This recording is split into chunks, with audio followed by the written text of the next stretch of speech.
नाशिक परिसरातून मोक्ष फाउंडेशन येथे व्यसनमुक्ती अभियानाची सुरुवात करण्यात आली आहे। यावेळी कामगार नेते नाशिक भूषण अमोल भाऊ भागवत, मारवाडी युवा मंच व्हाईट चेअरमॅन रोशनी राठी व सहकारी सौंदर्यवती स्पर्धा विजेत्या धनश्री सोनवणे, डॉक्टर पार्वती लकारिया, छावा संघटन महिला जिल्हाध्यक्ष दीपाली वाणी, सक्षम समाजसेविका ज्योती परदेशी, शिवसेना नेत्या रोहिणी वाघ, गायिका रेखा निकुंभ, जनसेविका ज्योती काजळे, कार्याध्यक्ष अविनाश वाघ, उपाध्यक्ष दिलीप गायकवाड, सेक्रेटरी श्याम जाधव, दिव्यांग जिल्हाध्यक्ष सुरदास पावशे, युवा नेते राहुल मोरे, अमोल लकारिया, शामराव डावरे, संजय बलकवडे, दिनेश मंडलिक, दीपक झुटे, सुनील जारस आदी मान्यवर मोक्ष फाउंडेशन मध्ये उपचार घेत असलेल्या रुग्णांसह कार्यक्रमामध्ये उपस्थित होते।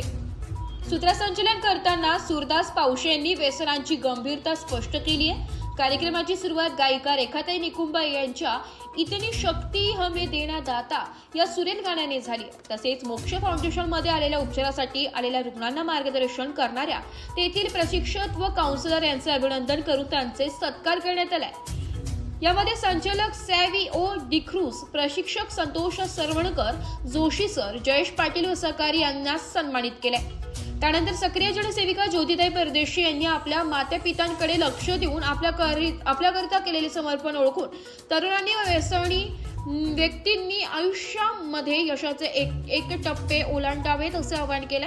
त्यानंतर मारवाडी युवा मंचचे उपाध्यक्ष रोशनी राठी यांनी अशा सामाजिक कामांमधून समाजामध्ये येणाऱ्या एक अडचणी आम्ही चांगल्या पद्धतीने सोडवू शकतो व त्याचाच एक भाग व्यसनमुक्ती आहे आणि व्यसनमुक्तीसाठी भविष्यामध्ये मी स्वतः आणि आमची अखिल भारतीय मारवाडी युवा मंच ही संघटना प्रयत्नशील राहील असे सांगितले।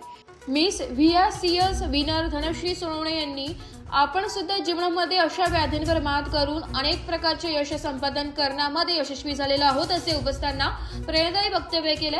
उपस्थित रुग्णांनी सर्व मान्यवरांचे आभार मानले व कौतुक केले।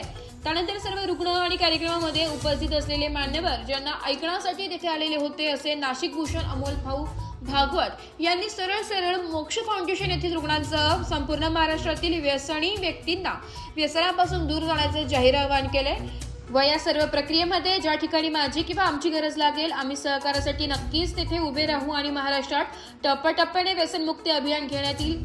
जास्तीत जास्त व्यसनांची ग्रासलेल्या व्यक्तींपर्यंत पोहोचण्याचे आमचे उद्दिष्ट आहे आणि व्यसनापासून मुक्त झालेल्या व्यक्तींना यापुढे गौरवण्याचा उपक्रम आपण सुरू करत आहोत असे सदर कार्यक्रमाच्या वेळी आश्वासन दिले। एस मराठी न्यूज साठी नाशिक शहर प्रतिनिधी नाशिक।